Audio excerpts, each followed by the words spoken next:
Hi, Steve. Hi, Jim. Happy New Year to you, sir. Well, and the same to you and your family.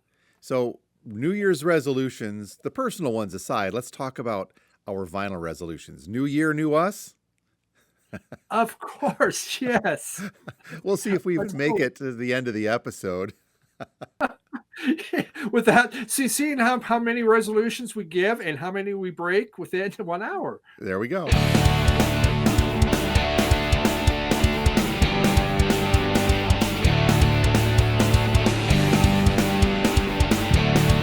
And welcome once again to Two Guys Talking About Records, of Vinyl Community Podcast, brand new for 2025. We are raring to go. My name is Jim, and I own a record store. And I'm Steve, a record collector. Excited to bring in 2025 with our new, rebooted, brand new broadcast that looks the same as last year. It does. Well, we got that new logo right down here. Yeah, that's right. But that was me goofing around late last year. But man, 2025 is here. 2024 seems just like a blink, to tell you the truth. And now we're here into the brand new year. And this is usually a time of renewal where everybody talks about their New Year's resolutions and what they're going to do with their personal life, what they're going to do with their professional lives. Heck, what they're just going to do differently in general. But for us vinyl collectors, maybe this is a different tack. What do you think? Maybe I generally find resolutions as I'm just lying to myself, but you never know. This could be the year. Well, if you feel good for a couple of weeks, right? Yeah, that's right. So, if you haven't guessed, folks, that this is going to be the subject at hand to kick off our 2025, Steve and I are going to talk about what we can do and what we resolve to do to make ourselves better collectors. I guess I should probably look at it also from the aspect of being a store owner too. What can I do to better serve the vinyl community as a store owner? But I don't know. I think I'm doing all right, but we'll see. There's always room for improvement. How's that? Well, I got a bunch of ideas for you there. Oh, thanks. Stop selling or stop getting records after you find them somewhere else. Exactly, and let's just cut prices in half, just for the Oh, heck. It's sure. not about the money. Sure. And so by June, I think I'll close down. Oh, I think it'll be okay. We'll see what we can do.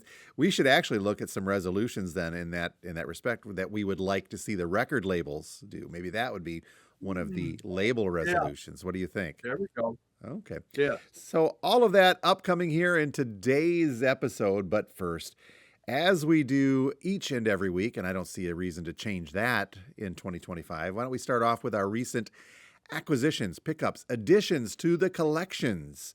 I've got a few Yeah. today, uncharacteristically large amount for me today, and I'll explain Wow. why when I get there. But how about you? It's not a super large amount, some really good deals, but the first one maybe wasn't a good deal, but it came from one of the people that watch my videos, my early morning Sunday show, and he said he was listening to his favorite album of the year is from Uncle Acid. Now Yeah. I've heard of Uncle Acid. I can't say I know anything, but the album he was very excited about was Nel Ora Blue. It's Italian and it's a double album. There we go. It does have the what's going on. This is like there's blood red.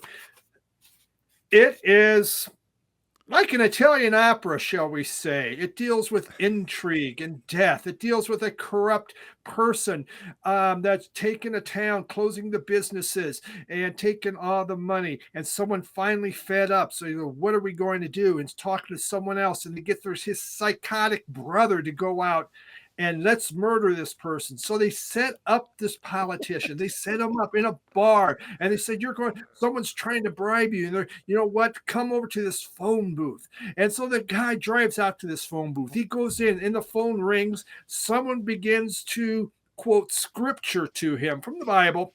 And as they're quoting scripture to the Bible, the murderer comes in, slices his throat, and stabs him to death. Yes, and so you get a lot of telephone ringing in this. And then the psychotic guy that murdered him, as he's on the way home, someone drives by and shoots him, and he dies also. Okay, See, a that's an opera, man. couple of Um, thoughts on this. yeah. Obviously, that's a concept album. Is it like a quadruple box set with all of that intrigue happening? Well, I tell you, there's two. When you get something like this, you don't know nothing about the group, nothing about the album. You have a couple ways to go. You can say, I'm just going to buy that black vinyl version, that inexpensive one. Or you could say, I'm going to spend a lot of money and buy the deluxe edition that comes with a press kit, and spend tons of money on a group I really don't know jack about and do that. So yeah, of course, I went the expensive route. So it does have exactly what's going on. We have a I don't know, thing. Yeah, the guy in the phone booth before he gets killed. Let's see what else do we have in here. Uh, we got a sticker. We have here's like the movie poster. So it's like a movie, As I said, it's Italian, so it's like an opera. So we have that. We also have Uncle Acid. We got a little pistol there, though he was stabbed to death. So I'm not. But the guy that murdered him did get shot at the end. So maybe that's what that's for. We have a poster. And open that up there. And that looks like to be about it. So Wow. there's 200 of these specifically printed. And yeah, I'm through my usual stupidity. I went all out and got the big one. So One Uncle one other Acid. one other thought on that though too. Uh-huh. With the fact that that's a concept album and you just kind of gave the whole concept, we probably should have put a spoiler alert. It's not like we're talking about movies, but obviously there was a spoiler alert for those of you who have not gotten that album yet. You just told the whole story. And don't worry, if you bought it, they do it all in Italian, so it doesn't Oh, really that matter. doesn't matter. All in Italian. Hey, Steve, about a record there. So, yeah, it's basically a mafia hit. Like, Oh, okay. wow. I have heard of Uncle Acid before. I've never delved into him, and I don't know where to start with something like this now. I don't either, but yeah, that was an expensive way to start the new year. I think though that from my limited knowledge on the group that is kind of the exception to their music. That is their concept album, and I think that their other stuff Yeah. is not quite that entire route storytelling. I could be Okay. wrong, but I don't think that. I think that's the exception to the rest of their discography. It was interesting. It's not like one you're going to put on and dance to. No, I can't see that. We're gonna have an All Uncle right. Acid party, man. Wow. Okay, so that's a great one, and I'm assuming though that you ordered that in 24, so that doesn't count in your I did. 25 Yeah, resolutions. I did order that in 24. Okay. But I did just pick this up in 25 from Barnes and Noble. We have this, and it is called Trip Visualist Music. And it's from T-Bone Burnett, Jay Belarus, and Kefas Ciancia, no idea, and The Invisible Light Spells. This was $5 at Barnes & Noble. 2-album set. So you can't go wrong with that. It's just black vinyl. It does come with a book. I saw T-Bone Burnett on it. So I thought, okay, I like all his stuff. It's really kind of very electronic type music. It's quite different.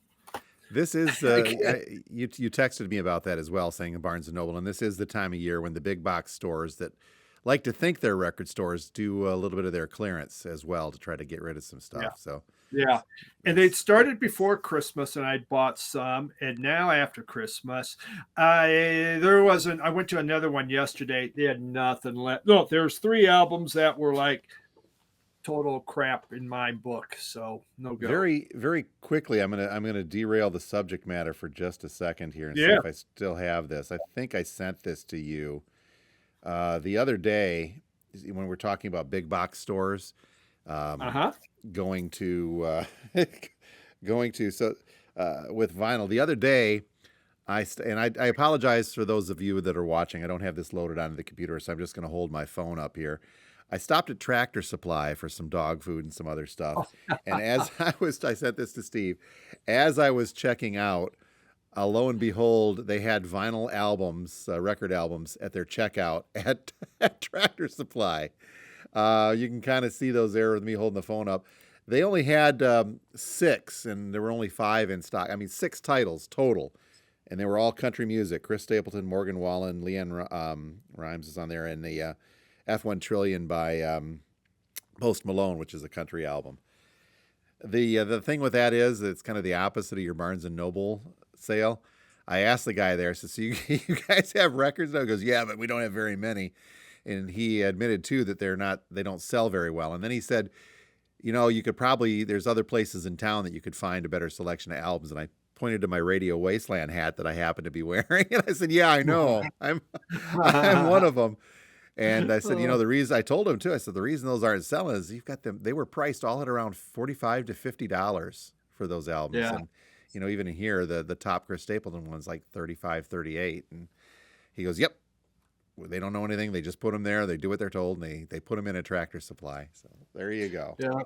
Well, they're trying to compete with Cracker Barrel on Cracker Barrel its selection of fine albums and CDs.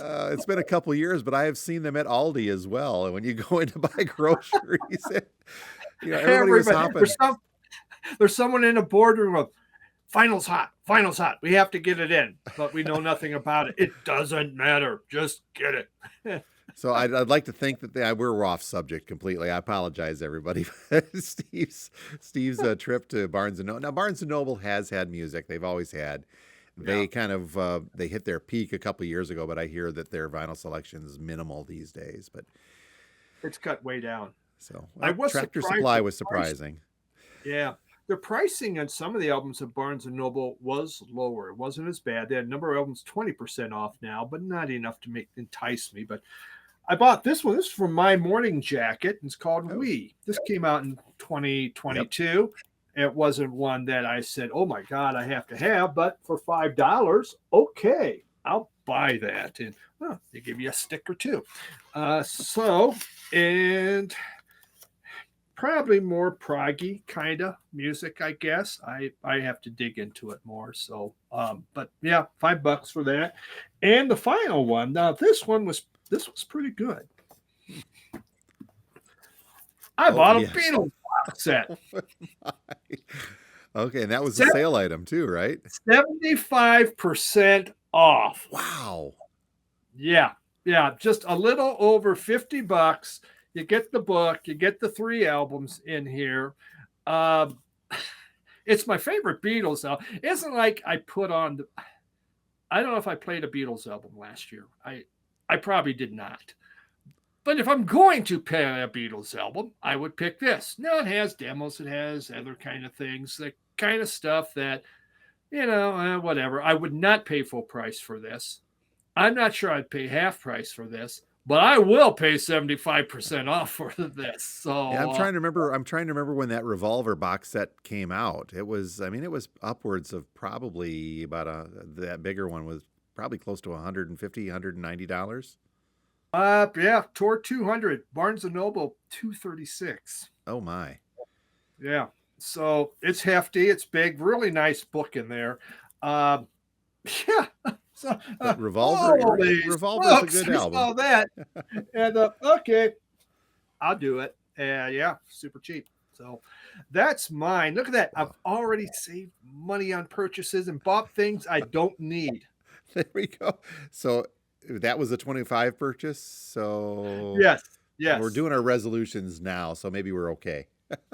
It's your resolutions after that bigger one, but yeah. Well, cool.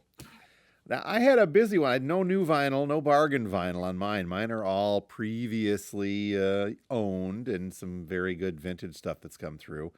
It was a bigger week for me, and the reason for it is because I had a little time, and I dug I dug deep into the back of the store, into the boxes that I haven't looked at. I had we've talked before. You remember the big psych rock collection that I bought? 3 years ago now. It seems like I have probably about 3 or 4 boxes of that left that got shuffled back as more new stuff came in and new stuff came in.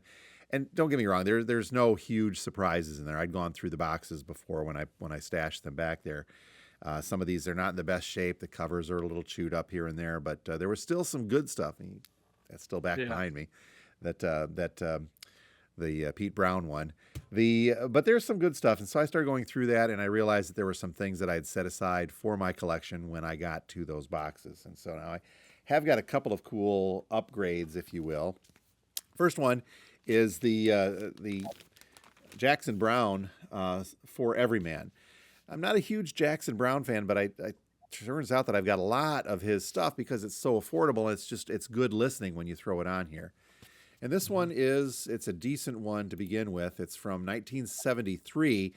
And the album, in addition to Jackson Browne, it's got a lot of other folks I didn't realize were on here. David Lindley played electric guitar on most of these cuts. And Lindley, he passed away, I think, a year or so ago. Just a very interesting artist. I've got a David Lindley and El Rayo X. I've got his, it's just a rocker, but it almost feels like a reggae feel in some spots, if I recall. Yeah, But he was on here. Don Henley is doing some vocal background vocals on here as well. But then I was also surprised on this album to see the likes of who else was on here? That Bonnie Raitt singing some background vocals, as well as Joni Mitchell on some keyboards, and David Crosby on one of the cuts on here as well. Now this one was always kind of cool. It's a tough one to find in the shape you want to find it in, because the entire front cover of this is a die cut. You can kind of see that die cut. So it's got a window on the inside, the window, so you can see the inside back of the cover in For Everyman. We can kind of take a look at that. And the inner sleeve, when it fits in right, there's one side blank, the other side's got an image as well that matches that. But what's cool about this, Steve, is you saw the sticker, right? Yeah. It's a promotional label. Not technically a white label, but it does say promo not for sale on here. It's the only promo one. So, again, I'm not the biggest Jackson Browne fan, but I do enjoy his stuff. It's a real good go-to. Obviously, he's got the connection with the Eagles through there, and it really does remind you a lot of the Eagles' music. Well, it's kind of, when you look back at that time period, how artists really got together and helped each other out on albums. I know they do that to some extent, but back then it was just like this big community or family with a lot of them. Hey, I'm going to make an album. I'll come out. And I mean, it's amazing the cast of characters on that. Was probably a lot easier in the days where they're just like, hey, come on, help me. And they're sure. And now they got to work out licensing and blah, blah, blah, blah, to make all that happen. Yeah. Okay, very excited about these next two pickups. And I remember when these came through and I set them aside and said, I'm going to add these in when I get to them. Great blues album next up is John Lee Hooker, Detroit Special. And this is Blues Originals Volume 5. It's a gatefold, but it still is a single LP. Let me zoom in on that real quick here. The cover of this, and I had to do a little research on this, the Detroit Special was actually originally released in 1963. Discogs has got a helpful little note on here. So this is actually the reissue of that John Lee Hooker album. But it said that this album was originally released in 1963. The 72 reissue, which this one, I do believe, this is the 72 reissue, was released with different jacket artwork. And the title, it became Detroit Special. But originally this was called Don't Turn Me From Your Door. John Hooker Sings His Blues. So they changed it for the reissue in 72. It gave it a different track order, added 3 additional tracks. And most of these were from previously released 78s. So we're talking some older stuff in through here, as well as one unissued track as well. So the reissue from Atco later in 92 restored the original title and jacket artwork, but used the track listing from the 72 reissue. So subsequent releases used either the original 63 track list, and they just redid this, I think, as a Record Store Day release earlier. It was either this year or the year previous, with the original jacket cover on here. This is tremendously sparse blues. And a lot of these tracks, you're just going to have Hooker and his electric guitar just going through there. So I mean, it's a real good blues album. I'm actually prefer this cover simply because of the Michigan connection with the Detroit Blues on there. So his guitar and his feet doing the thumping. yep, very cool. All right, Steve, I am absolutely in love and enthralled with this next one. We're talking funk, we're talking jazz, we're talking blues. Yusuf Lateef's Detroit, the technical title, I got to get this right. Let me go to my notes here. From 1969, Discogs calls it jazz funk. It's Yusuf Lateef's Detroit, latitude 42, 42 degrees, 30 minutes, longitude 83 degrees. That's the actual title of this album. This thing just absolutely rocks it out. It's funky. It's got some just real harsh vocals in a couple spots. Most of them are instrumentals, but it's such a cool album. I guess I would even go so far as to call it a barn burner on this. But all of the songs are named for Detroit landmarks. You got Bishop's School, Livingston Playground, Eastern Market, Belle Isle, Russell and Elliott, Woodward Avenue, and then there's one called That Old Lucky Son. But have you ever heard of this or heard this cuts off of this before? No. Holy smokes, man. Now you're going to go on a hunt for this after you hear some of the audio samples on it. But it just is, it's such a cool album, and I'm happy to have found that. And I apologize to our customers, but yeah, that one didn't make it out of the box, out of the shelf. So for me to go on a hunt, I'd probably be ruining another one of my New Year's resolutions. Well, it's not I was going to say it's not really an expensive album, but I'm just looking at Discogs and yeah, it kind of is, but it's still, it's under $100 on Discogs. This particular, I've got the Terre Haute version of this. Looks like they started around $50. So not terribly expensive. Okay. One other edition. Speaking of Detroit, I'm on a kind of a Detroit kick today, aren't I? Picked up a copy of Was Not Was and their self-titled album from 1981. I like Was Not Was, but so much of their stuff, this album included, and you get into What Up Dog in there as well. It's all over the map. You cannot nail down a specific genre, not just per album. It doesn't differ from album to album. It differs from song to song. I think we talked about that with Don Was and his stuff before. There's stuff on here that is just great. Rock and roll. Discogs even calls this, they say it's electronic jazz, rock, funk, soul, avant-garde, disco, alternative rock, and funk. And I got to say that that's an accurate description for one record. So it's fun stuff regardless. It's just that you know, when you settle in for an album, you want to listen to an album. You don't want to start listening to 5 different genres of music in one sitting. So it's fun to have. Okay, real switch of gears here on this one. This is an album by a gentleman named Phil Austin, and it is called, you ready for this one? It's called Roller Maidens from Outer Space. Phil Austin this is kind of a comedy album, so to speak. Phil Austin is from the Firesign Theater. You can't quite see it behind me, but I got a couple of framed Firesign albums back there. My old radio air name was Nick Danger, and Phil Austin was the actor who portrayed the Nick Danger, the character on all of the Firesign Theater albums. So this is his one and only solo album. It's got a lot of that very late 60s. This is actually from, let me check my date on this again, from 1974. So late 60s, early 70s. Very kind of trippy humor that Firesign Theater was known for.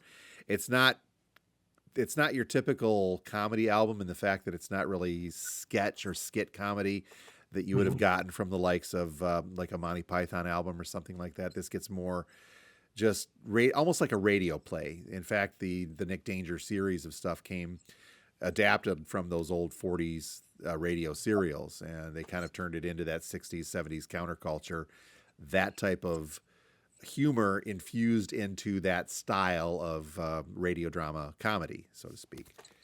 Okay. So this one, I did find a couple of sound samples. I'll put them on the playlist this week as well, but there's some songs on here as well, some very irreverent comedy-ish songs, which is almost like a precursor to the likes of Weird Al happening on there. But so I do have a larger selection or collection of other Firesign stuff, but I did not have the solo from Phil Austin in there. Next up, and I'm not done. You believe this? I'm Yeah, outshining you my on the pickups God. this week. I I'm not a Moody Blues completist, like I'm not a They Might Be Giants completist. So Yeah, exactly. Every week you got a Moody Blues album. well, not least recently, but I found a nice copy of their Go Now or the Moody Blues #1. I thought that this was a misprint, but I think I miscatalogued it, so I got to go back and double check it. But this has got this is from, it's not their first album, but it is from 1966, so it's their more garage sound before they started getting too trippy, and a lot of their older pop stuff. So Go Now is on here, and Let Me Go. I once in a while I go to this well. It's a neat one to have, and that way I've got earlier the Moody Blues stuff. I don't like their later stuff, but it seems like I've got it, so I got to be careful with that. So, all right, man, those are the pickups. How about that? That is pretty wild. Yeah, That's wow. it. That's it. What do you mean that's it? That's me for doing 5 when I'm usually have 1 or 2. So folks, as always, make sure you look in the description, and whether you're watching this on YouTube or if you're listening or watching on Spotify, in the description below, you should find a link to the Spotify playlist where we're going to put not sound samples, but the songs from some of these albums, provided I can find all of Steve's in there. Your stuff should be fairly easy this week. Yeah. But we'll put them in there so you can listen to the music that we're listening to, and let us know what you think, and maybe even go on a hunt like Steve's going to do when he hears this Yusuf Lateef. Yeah. So you went crate digging in your own store. Isn't that? Yes, I guess that's the best way to put that. I feel bad sometimes, but you've seen before you moved, you've seen the hell that is my back room. Yeah. It goes on, and I don't know how other record stores that have actual, staffs that help them with that, as opposed to just me. But once in a while I'll go back there, because when I get bigger collections in, sadly, some of the stuff gets shuffled to the back shelves. When something comes in, I'll go through the boxes. I'll say, this is immediately saleable. This I need to clean up. This I need to work on. This I need to research. So it gets put in a box, and it goes further back the more stuff that comes in. So this we're going to get to in my resolutions here in a bit, and how I'm dealing with that. Especially, Steve, given the fact that I'm going to let you know here that this afternoon, as of the recording of this afternoon, I'm going to look at a large collection. Oh, So, wonderful. I have not brought in a large collection for probably 2 years now, if not a little further. And this one, if it pans out, should be about 3,000 records. So, Okay. Well, I've been to a lot of record stores, Jim, where they just take those cardboard boxes full of records, just dump them out on the floor, and just go at it, everyone. have at it, and they just slap the prices on it. Well, we do things a little differently here at the Wasteland, Steve. Yeah, you keep it organized. I keep it organized. Everything gets inspected, detected, rejected. Yeah. And I don't get the heebie-jeebies when I walk in. Oh, no, this is chaos.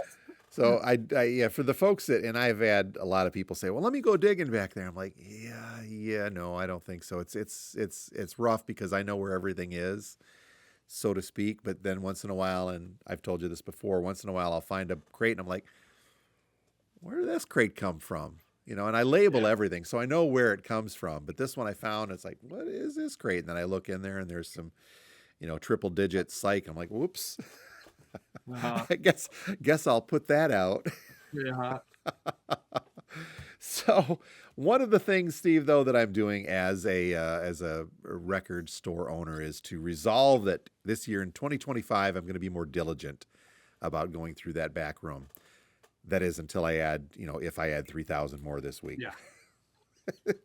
That'll fly right out the door, won't it? Yeah. But it will, because first in, just last out. It just piles up. In thinking about a resolution like that I'm going to be more diligent in getting to these as I go through. The further back into our back room I go, there is a table back there that has stuff that I probably brought in 6 years ago that I haven't gotten to. So, but rest assured, I can tell you there's nothing good in there. It's all dollar bin or $2 fodder.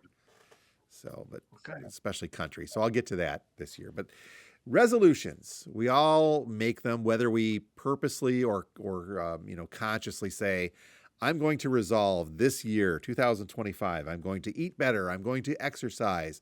I'm going to work to have a more positive attitude in my career. Okay, you know what? Those personal ones are all aside. Let's talk about being the type of resolutions to make us better record collectors. How's that sound? Well, that sounds fantastic. I'm not sure how mine will work out, but okay, I wrote some down, man. Okay, before we get to that, now this is what kind of prompted this. There was a post on Discogs, and I think I sent this to you, but hopefully you caught that, Yeah. didn't you, Steve? Yep, you did. On Discogs, it 9 New Year's resolutions for every record collector. Okay, so whether you want to buy into this or not, let's see Kind of here. Discogs oriented resolutions. Well, it is. It's like because Discogs will benefit if you are a good record collector now, won't That's they? right. So maybe a little self-serving on Mm, this, maybe like mine would be as a record store owner. But Discogs says, okay, if you're a record collector, here's some resolutions for you. Catalog your entire collection on Discogs. Okay, oh, that is no number surprise one. there. Let's start with the big one. Now, that being said, I do preach that's the smart thing to do for any record collector. And Yeah. whether you have 50 albums or 500 or 3,000 of them, it's probably a good idea and we've talked at length about this, and Mhm. it's a lot of work. It is a lot of work to keep your stuff up to date in Discogs, isn't it? It is, but if you really love your collection, it's passion. You know, you're doing it, you find great enjoyment in it because you're finding it. Unless you get a White Album or a Dark Side of the Moon, you're not necessarily enjoying that. But it's to find it and put it in, and you have it. To me, it's relaxing. It is, and when you go to look at your collection, I think we've talked about this before too. It adds another dimension to the enjoyment of your hobby, of your collecting, because you can rearrange it, you can look at it in multiple different ways, you can see what else is connected to your particular album or artist. It's just a great way to go through your stuff. Steve Bale's come in. Ask him if his is in Discogs. I I'll would love to ask. see that I one. will Yes. ask how deep he goes. They also say on the Discogs, add one release to the database. Okay, this is a toughie for a lot of people because it's a tremendously daunting task to dive into there, and there are so many. What's the polite way to put this, Steve? There are so many users who would be sticklers. Is that a good way to put it without saying that there are Yeah. jerks out there that would be? But if you put something in wrong, there's a part of the community that will let you know almost immediately that you screwed it up. Yeah. Now, I personally wait a couple months on some albums, just wait for just someone to buy that album besides me and put it into Discogs. and you know what? I've already put in two this year so far, stuff that I come across. When I come across something and it's not in there, I'll add it to the database. But again, I've been doing this for a few years, and I've got a good system down, and I no longer run afoul of the Discogs submission police when I do this. Once in a while, I do, but for the most part, I steer clear of that kind of controversy. In fact, I think that we had mentioned I've got that Marty Robbins Gunfighter Ballads that doesn't exist in Discogs. So maybe we'll make a bigger production of that in a future episode, and I'll actually put that in and once again kind of go through the process for people on how to successfully add stuff into Discogs. Yeah, it may surprise you, but some of those albums I buy aren't in Discogs. I know, No, kind of a shock. Huh? it's tough. I brought even new stuff. Well, new stuff, especially if it's a new release, Yeah. sometimes it takes, like you said, a week or two to put them in there. Sometimes I'll just go ahead and put them in there because I need to add it to our inventory. But I brought in some Dylan, obviously with the Dylan biopic out there. There's been an uptick in interest in the Bob Dylan, but there was a Bob Dylan compilation that came out almost a year ago now called Man of Constant Sorrow. Just some of his other stuff compiled together.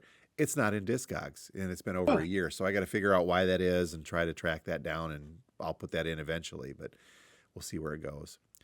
Discogs also says that you should resolve in 2025 to find one Holy Grail record.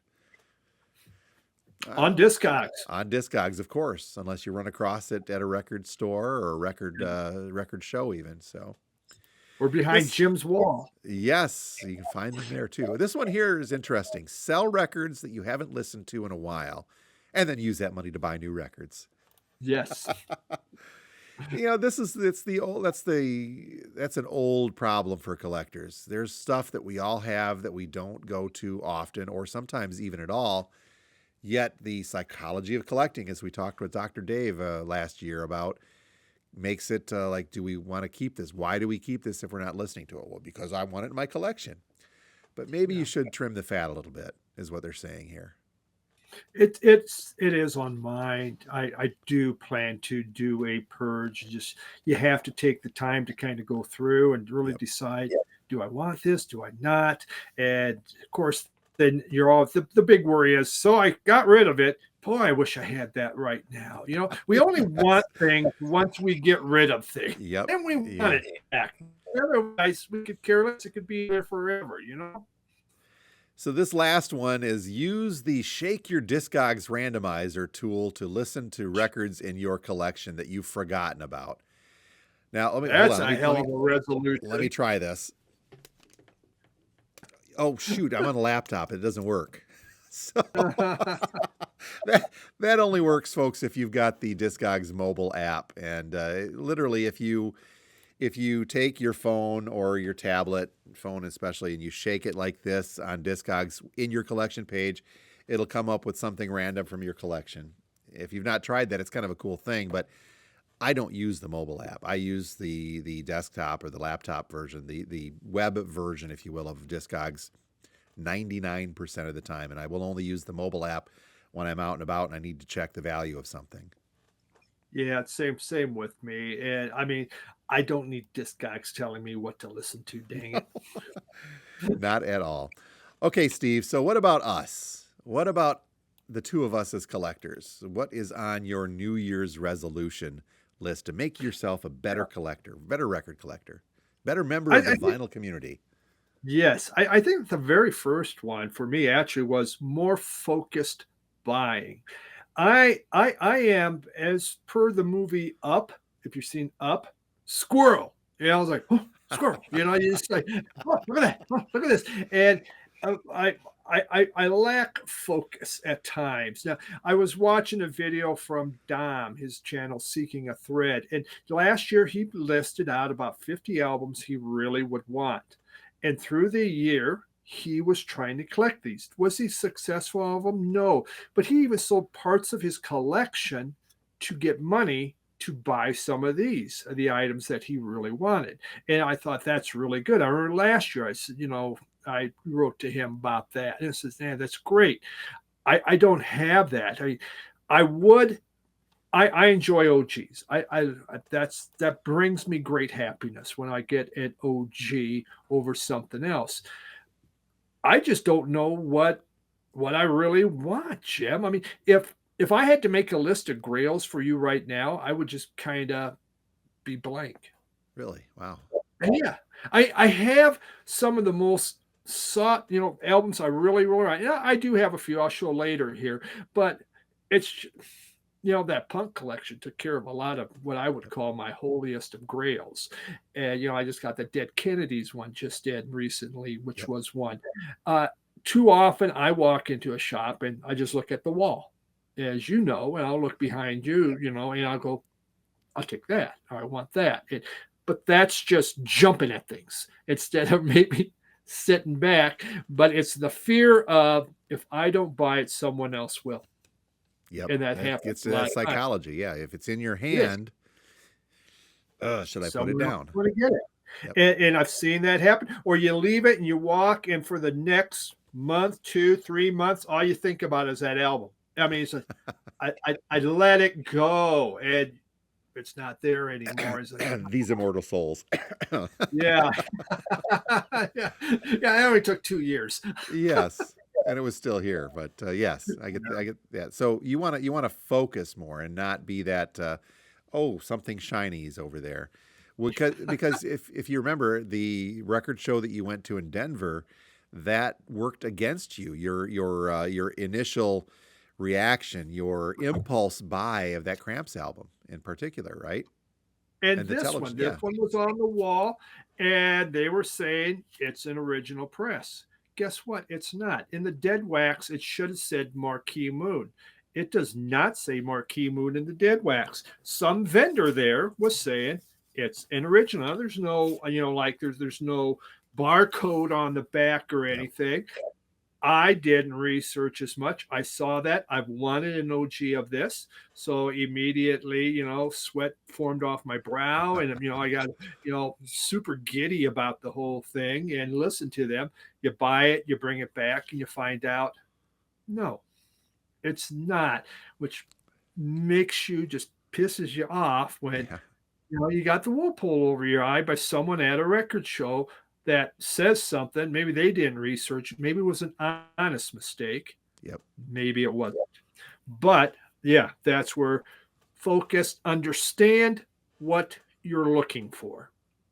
And I just need to research it more and have a better understanding. On that note, one of my resolutions personally is to be more careful with bootlegs. I've been on such a bootleg kick lately, the unofficials. Last week we showed that Pink Floyd Dark Side of the Moon live at Wembley, of Mm-hmm. which now I think that is probably the fifth version of that I own of that concert. Now, granted, the one that I got and showed off last week had all those really kind of interesting additions to the collection with the cover and the stamps inside and all of the whirly gigs that came with it. But as we've talked about before, there is this new push by a lot of these European bootleggers creating unofficials from a very finite pool of source material, meaning that Pink Floyd only has so many concerts from the early 1970s that they can go to for audio to create these. So what do you do when you want to sell more? You give it a different spacey looking cover and you change the title and hope that nobody notices that it's a concert that they own 3 times already. Yeah. And that comes down to what you were saying with, watch that impulse and be a little bit more careful, do a little bit more research. And sometimes these are not they're not easy rather to find. It's really difficult with some of these bootlegs because they know that people are going to say, okay, is this a 1970 Wembley concert or is this something from Paris or is it something from Japan? And so if they kind of hide that, it's really up to doing some either research on Pink Floyd sites where they talk about there's sites dedicated to Floyd bootlegs and Zeppelin bootlegs that will tell you what's what and what. But even then, it's difficult to keep up with all of these new pressings, trying to see Mm-hmm. who's doing what and where. So that's one of the things that I'm resolving is to not jump at a cool looking cover and then find Yeah. out that I own that concert 5 times over. So I'll be a little bit more diligent in that respect. Yeah, the Cramps are notorious. Oh yeah, Their yeah. album, the bootleggers on that, absolutely notorious. Just change, same concert, new cover, Yep. all the time. Boy. Suckers All you right. in. Yes, it does. And boy, yeah, they are. Throw the hook out there and bring in, man. All right. My next one kind of went with the first one is to figure out my grails. What do I really, really want? I two of these, but I I don't know. I'd have to sell my soul probably to get originals. There's just two Zamrock, Black Power and Salty Dog. And they're both just phenomenal. Zamrock, just great hard rock with an African beat going on behind them. To find original of these would be incredible. Would they be in good shape? No, they would just be awful, which again makes me go, if vinyl ever falls off, will someone really want that? Yeah. Or, it's a hard collector. But if I found either of these, I would just be through the roof. But it's not easy to find. Yep. I can get a hold of Dylan Noble Records if he still has feet on the ground in Zambia, though I think he's kind of quit. But it's looking at other ones. We go back to that television Marquee Moon. I would still like an original of that, just better understanding. But what are my grails? I really come up blank on it. On what is the most important album. I mean, do you have a list of grails? I mean, in your head, Jim, you say this is gosh, I got to find this. I don't have a list per se, and like you said, a lot of it is you don't really realize it until you're looking at something like that. Yeah. That's actually on my resolution list too, is to be more cognizant of what a grail is. Now, I can off the top of my head name one album, one that I'm looking for a grail on, and that is the Right. original version of Rush's Vapor Trails. This you chuckle there, but this is Steve. This is the last of the original Rush albums that I don't have in my collection. Is the original version of this. Now they did this. I've got a Rush Vapor Trails remixed because the band, when that was originally released in hold on here. That's something that I do need to know. When it was originally released in, and I had my notes up here, 2002, I'm sorry, that they were unhappy with the mix on that pressing. And so they actually retitled the album. This is a complete, I mean, it's for all intent and purposes a different album in Discogs. It's called Vapor Trails Remixed, is the proper title of that. So, that is on my list, and that's one of the ones that but again, I'm more of a Rush collector, so I know what I'm looking for on that. The grail on this one, though, is going to cost me if I do. It's usually around $400 to $700 to get that original 2002 version of this versus the 2013 one that I've got in my collection now. So, will I resolve to say that this is the year that I'm going to do that? Maybe. It has to be right. If I find a decent looking one on Discogs, I don't think I'll ever run across one, so to speak, in the wild. I know a guy who says, "Oh, I've got 3 of them," but it's an interesting collector in this case. Yeah, I hear stuff like that. So that's there too. But to your point of could I name any other grails? Maybe one, I guess, off the top of my head. That Index from the band from the Detroit area, the late 60s, kind of a fuzz guitar band, but that's not a thing that I think I will ever see in my lifetime. So I'm not going to really count that as a grail because it's just not realistic. But maybe there are other ones, but I wouldn't know them until I see them. But that's one of the things is to say, okay, I will resolve to get at least one, which it makes it easy because if I only have one on my grail list, it makes it easy, doesn't it? But you're going to have to do some thinking on yours, aren't you? I am. I really am. And so many of the things that I find on walls that I do my squirrel and just feel shiny, I'll buy it. I'm very pleased with. I'm very happy with. I have a lot of them out front, different originals. Kind of have to look. You've honed your instincts fairly well over the years, and picking out blind buys don't always work, but sometimes and most often they do. If you think you've got a good eye for something, or you've read something somewhere that this might be a good thing to jump into. Yeah, I can't say I really had many bad blind buys this year, except for some Nigerian no-gow rap. Oh well. Well, my next one, it had been to do a purge, but we kind of already talked about that. But I think it's something I do need to do. I want to make space. I don't want to have the world's largest collection, but so I put stay away from FOMA, fear of missing out. With the vinyl community and watching videos, it's easy to get FOMA, and it used to. I used to. Buy a lot of jazz because I was watching a lot of different jazz channels, and you had all the blue notes and the different albums coming out. They're showing this is the best. Oh my God, you have to have this. You have to have this. And you're going, oh my God, okay, well I better get that before it sells out. And there was buying stuff that, quite honestly, you don't listen to. But fear of missing out. And this last year, I really did much better with that. I mean, I put off even like the Cure album, stuff like that. I pushed it off. Everyone's talking about it. I'm waiting. I'm listening. I'm trying to think about this. Do I really need this? And that was with a lot of, when you looked at my year-end best of list, there wasn't a lot of, shall we say, albums everyone else is showing. Yep.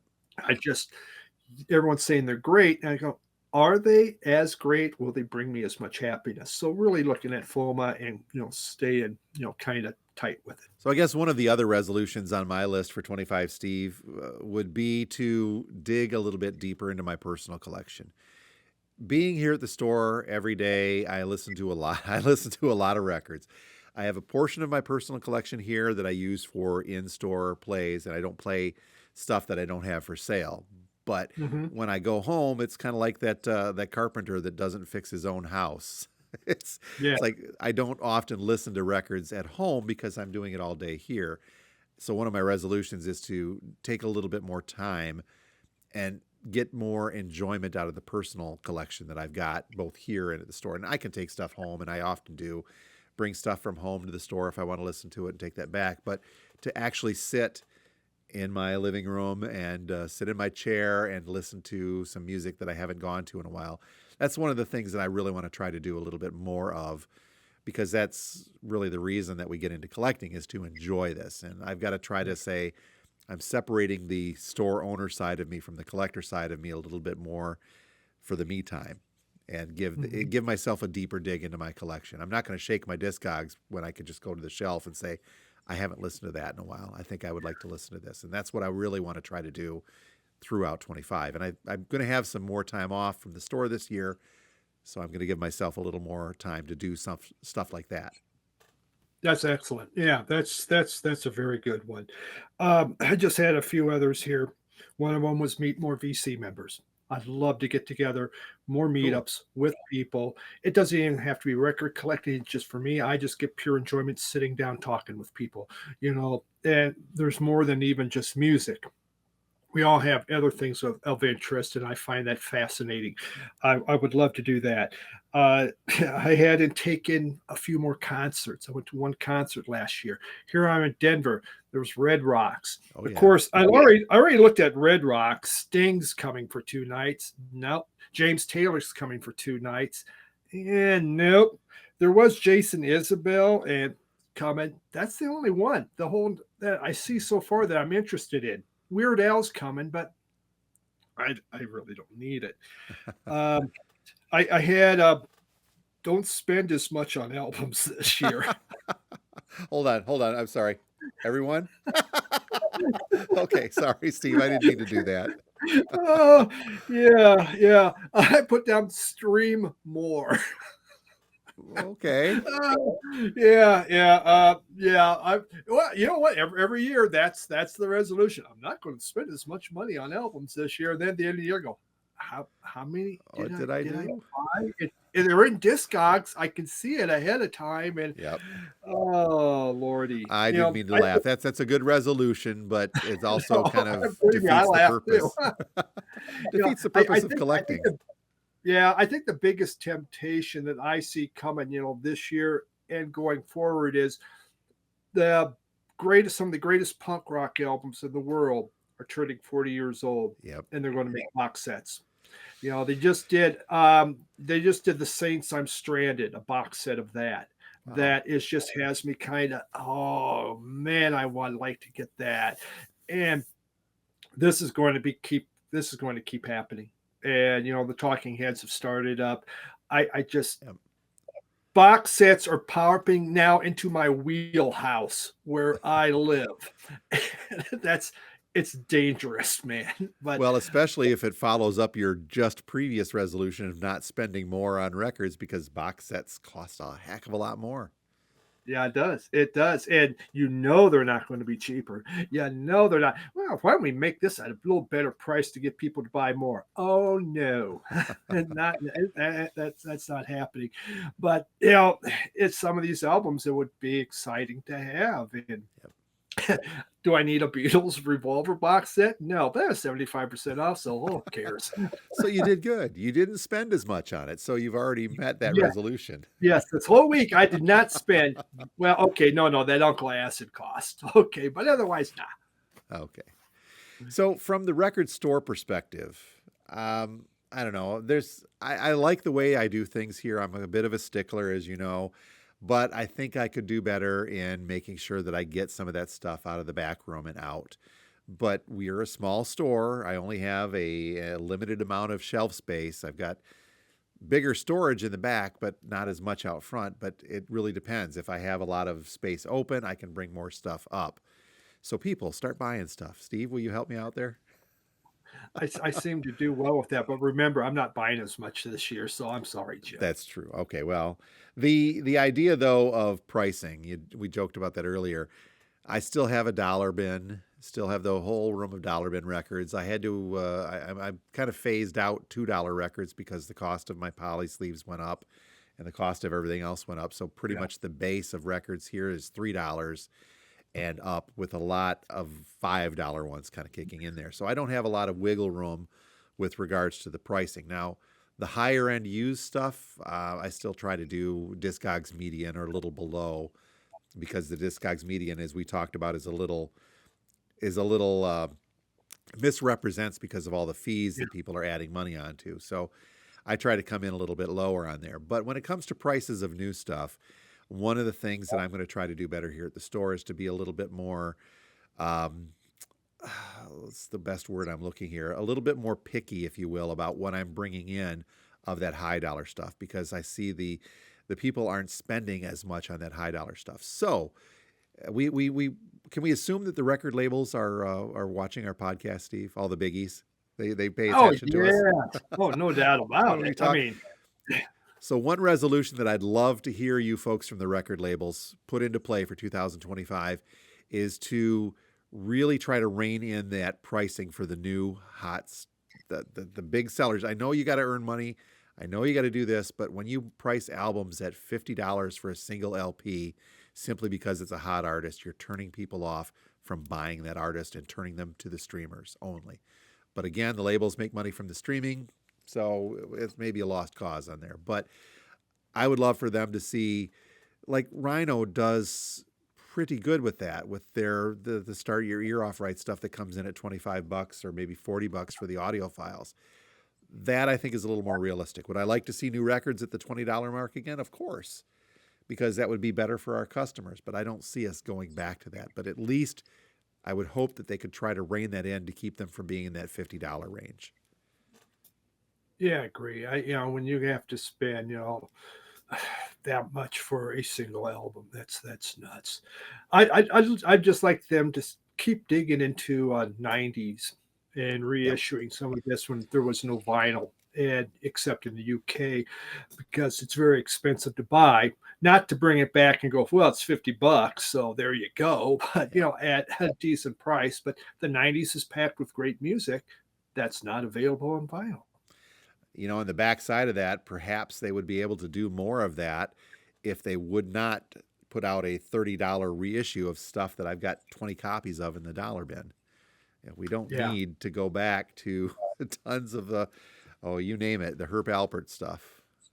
Yeah, it is. That's a whole It's other just it story. kind of blows my mind when I see we're reissuing this, and really, you can get a good copy for $5 an Yep. original. Yep. But people will drop it. And go, okay, I only shop Barnes and Noble. That's what they got.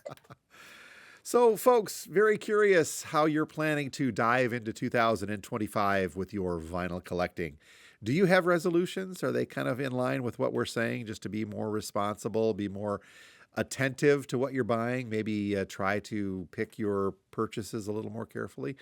Please let us know. You can head over to the comment section, both on the YouTube channel and on the Spotify page as well. I don't know if the Apple stuff, if they have comment sections, but you can always do that. The Facebook, we're going to have a talk about Facebook, Steve. Things are getting weird there, but for the time being, you can head over to Facebook and leave comments on the Two Guys page as well. That's a whole other discussion that I'm dealing with here at the store with the Facebook page too, Steve. So, Wow.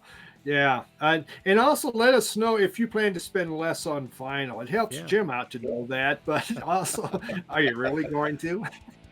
we'll see where it takes us. So, as always, folks, thank you so much for sticking with us all the way through 2024 and now into 2025. Two Guys Talking About Records will continue because we're having fun.